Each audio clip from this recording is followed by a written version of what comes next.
Hello Pisces, welcome to Gurumaa Hindi tarot. और ये reading है इस बारे में कि नो कॉन्टैक्ट सिचुएशन में उनकी फीलिंग्स क्या है आपके लिए। तो ये रीडिंग आपके लिए है अगर आप किसी नो कॉन्टैक्ट सिचुएशन में हैं और जानना चाहते हैं कि क्या वो आपके बारे में सोचते हैं। अगर सोचते हैं तो क्या सोचते हैं, क्यों नहीं अपनी फीलिंग्स खुद बताते। तो चलिए आगे बढ़ते हैं और देखते हैं क्या मैसेजेस हैं आपके लिए।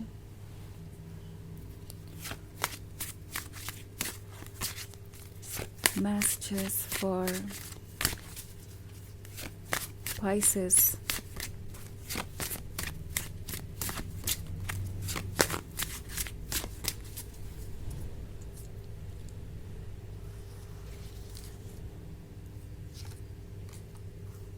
Eight of Scepters, Prince of Scepters, the Emperor, Ace of Knives and Ace of Skulls.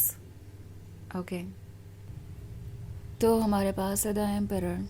The emperor strong है, इतना स्ट्रॉन्ग है कि वो अपनी फीलिंग्स को जल्दी से सुनता नहीं। चाहे फीलिंग्स जो भी है वो उसे कंट्रोल कर ही लेते हैं। पर इसका मतलब ये नहीं है कि वो फीलिंग्स कहीं गायब हो जाएगी। ये पर्सन अपनी एम्परर एनर्जी का यूज़ कर रहा है। वो एम्परर एनर्जी जो इनके अंदर है, जो इनसे कह रही है कि ये तो द एम्परर हैं, तो किसी को पहले अप्रोच नहीं कर सकते। हर किसी को उन्हें ही अप्रोच करना पड़ेगा, उन्हें ही इस रिलेशनशिप को बचाना पड़ेगा। और वो बस अपनी जगह पे वेट करेंगे। सो एम्परर को खुद पे बहुत भरोसा है। एम्परर को लगता है कि वो सबसे स्पेशल है और नो कॉन्टैक्ट सिचुएशन है तो है, वो किसी को अप्रोच नहीं कर सकते क्योंकि वो तो द एम्परर है। और उनका तो किसी के साथ रिलेशनशिप में होना ही काफ़ी है। उस पर्सन को ग्रेटफुल होना चाहिए कि वो उनके साथ रिलेशनशिप में है। तो यहाँ पे मैं एक बहुत स्ट्रॉन्ग ईगो देख रही हूँ। वो ईगो जो इन्हें बहुत हर्ट कर रहा है। ऐसा नहीं है कि ये कोई खुश है ऐसा करके। ज़िद पे अड़े हो सकते हैं और कोशिश कर रहे हो सकते हैं कि आपको अप्रोच ना करें। खुद को रोका हुआ हो सकता है किसी तरीके से। पर ट्रुथ तो ये है कि ये सारी चीज़ें इन्हें ही हर्ट कर रही हैं बिकॉज़ ये जानते हैं कि ये क्या लूज़ कर रहे हैं। ये आपके लव को मिस करते हैं। ये पर्सन डेफिनेटली चाहता है कि आपके जैसा लवर उनके लाइफ में हो, सीरियस लवर। वो लवर जो अपने लवर को सब कुछ समझे। एंड आपका लव ना पाना, अब उस लव की आदत हो जाने के बाद इनके लिए एक पनिशमेंट है। एक ऐसी पनिशमेंट है जो वो सहना सिर्फ इसलिए पसंद कर रहे हैं क्योंकि उन्हें अपने ईगो को सेटिस्फाई करना है। सो ये जो एस ऑफ नाइफ्स वाली सिचुएशन है, इसमें वो बहुत साइलेंट हो सकते हैं। उन्होंने आपसे दूरी बनाई हुई हो सकती है। पर एक ट्रुथ ये है कि इस दूरी से वो खुश नहीं है। ओके, कहने का मतलब है कि बस ये ज़िद है एक तरीके की, क्योंकि ये हर वक्त आप ही के बारे में सोचते रहते हैं। ये आपसे ऑब्सेस्ड हैं। पर इनका ये जो ईगो है वो इतना टॉक्सिक है कि हो सकता है ये मूव ऑन करने की कोशिश करें।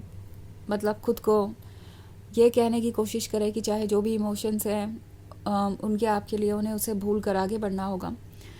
पर फिर भी ये हो नहीं पा रहा। एंड मोस्ट इम्पॉर्टेंटली, चूँकि यहाँ पे प्रिंस ऑफ सेक्टर्स है, एक चीज़ बहुत क्लियर है कि ये भी कोशिश कर सकते हैं कि वो किसी तरीके से आगे बढ़े किसी और के साथ। हो सकता है दूसरों से फ्लर्ट कर रहे हो। ये इस बात को प्रूव करने के लिए डेस्परेट है, खुद को और आपको, कि वो मूव ऑन कर सकते हैं। वो किसी को आपकी जगह दे सकते हैं, कोई आपकी जगह ले सकता है, कोई आपसे ज़्यादा उन्हें प्यार कर सकता है, कोई आपसे ज़्यादा उन्हें खुशी दे सकता है।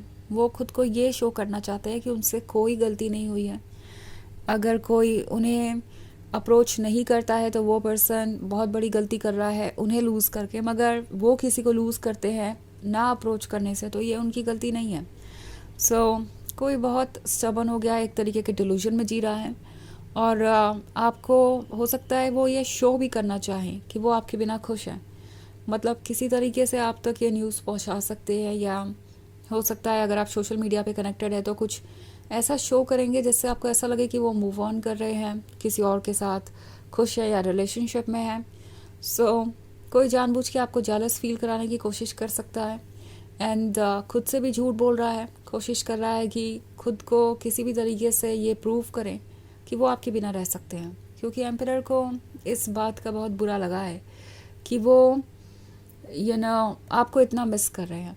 उन्हें ऐसा लगता है कि आपको इतना मिस करना, आपका प्यार उनके लिए इतना ज़रूरी होना उनके लिए एक बहुत बड़ी कमज़ोरी है। इसे वो खुद पे हावी नहीं होने दे सकते। अगर वो ऐसा करेंगे तो बाद में पछताएंगे, बिकॉज़ ऐसा करने से हर चीज़ आप पे ही डिपेंड करने लगेगी। आप उन्हें कंट्रोल करने लगेंगे अगर आपका कंट्रोल उनके दिल पे हो। ये एक ओवर थिंकर है और ओवर थिंकिंग कर रहे हैं। आपने ऐसा कुछ भी नहीं किया है कि वो आपके बारे में ऐसा सोचें। यह इनकी अपनी सोच है। 8 ऑफ सेप्टर्स का कार्ड है, तो हो सकता है आपको ऐसा लगे कि वो मूव ऑन कर गए हैं या आपको मिस नहीं कर रहे हैं। ये ट्रुथ नहीं है। ये एस ऑफ नाइफ्स इन्हें हर्ट कर रहा है और ये एस ऑफ स्कल्स के बारे में सोच रहे हैं जो उन्हें आपने कभी ऑफ़र किया था।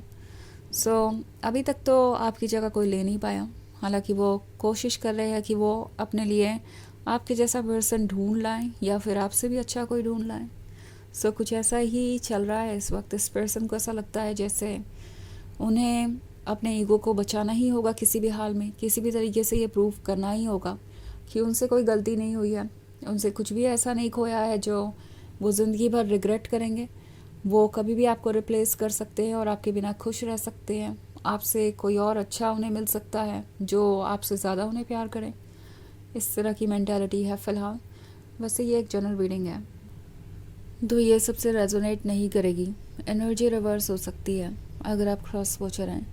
इसके अलावा अगर आप पिछले वीक की रीडिंग या ईयरली रीडिंग देखना चाहें 2026 की, तो उसका लिंक आपको डिस्क्रिप्शन बॉक्स में मिल जाएगा हमेशा की तरह।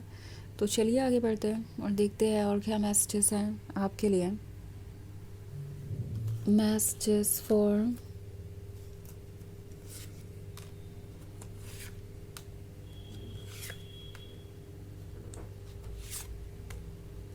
Pisces, 5 of Knives, the Hierophant, 9 of Scepters, Temperance and 6 of Knives.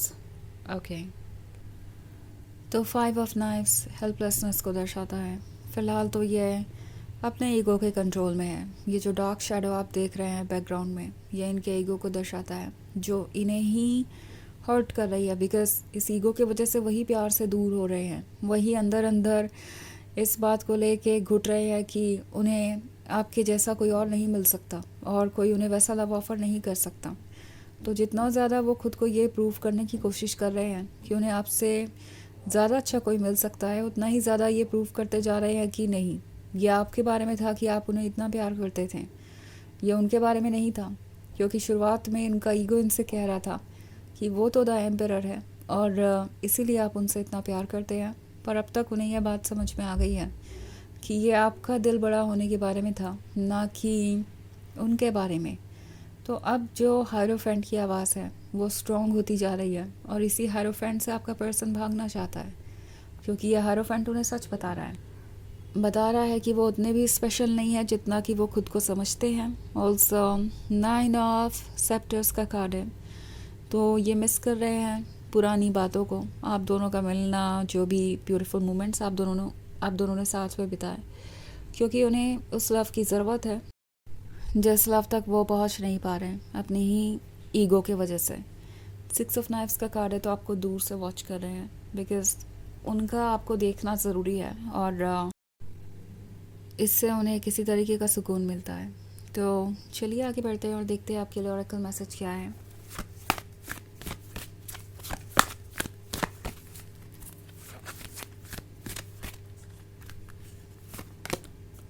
Freya, phases and cycles.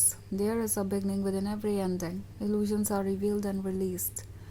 तो ये कार्ड आपसे कह रहा है कि हर अंत के साथ एक नई शुरुआत होती है। हर अंत में कुछ पॉजिटिव छुपा हुआ हो सकता है, सारे भ्रम दूर होंगे, सच्चाई सामने आएगी। तो ये वक्त बहुत इम्पोर्टेंट है और इसमें आप ट्रुथ को देख के खुद को गाइड कर पाएंगे। तो यह है रीडिंग इस बारे में कि नो कॉन्टैक्ट सिचुएशन में उनकी फीलिंग्स क्या है आपके लिए। आई होप आपको अच्छी लगी होगी। Thanks for watching. Till next video, bye.